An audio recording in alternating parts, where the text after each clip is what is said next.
Всем привет! Российские автодилеры накопили на своих складах максимальные запасы новых китайских автомобилей. Так, на складе дилерского холдинга Rolf в настоящий момент находится 4500 машин, в то время как средний показатель в предыдущие 2 года 4300. По словам директора департамента продаж новых автомобилей компании, это случилось из-за того, что китайские производители попытались максимально загрузить склады партнеров в последнем квартале прошлого года. Представители автомобильного холдинга Автодом отметили, что китайские автоконцерны на фоне роста продаж в России требуют от российского менеджмента еще большего результата. Однако дистрибьюторы до сих пор не финализировали свои прогнозы продаж. В группе компаний Avilon считают, что этот год станет знаковым годом, поскольку в ближайшие месяцы некоторые китайские бренды могут уйти с российского рынка. Скопление нераспроданных китайцев на российских складах может привести к снижению их цен на ближайшие месяцы.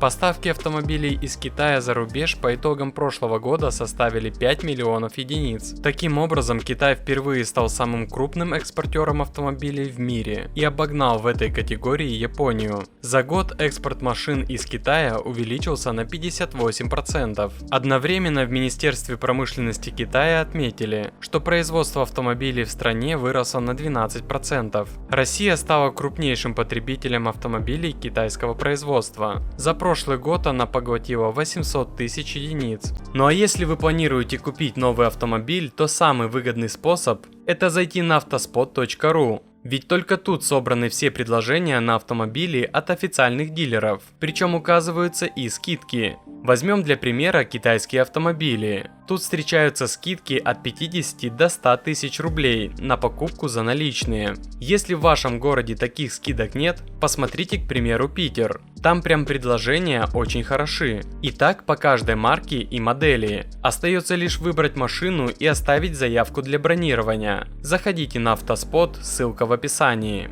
Рынок подержанных автомобилей по итогам прошлого года в России достиг 5 миллионов 690 тысяч штук. Таким образом, он вернулся к значениям до кризисных времен. Динамика относительно предшествующего года плюс 17%. На вторичном рынке лидерами остаются прежние модели. На первом месте Ford Focus, на втором VAZ2114, на третьем месте Kia Rio, на четвертом Hyundai Solaris и на пятом Toyota Corolla. На рынке подержанных автомобилей на долю машин возрастом до 7 лет приходится лишь 21% перепродаж. Под конец года сегмент бэушек сильно просел по продажам. Виной тому повышение ключевой ставки Центробанком. Значительная часть подержанных автомобилей в России покупается с привлечением кредитов. А как считаете вы, почему Китай шлепает машины не переставая, а наши 20 лет только собираются? Пишите в комментариях.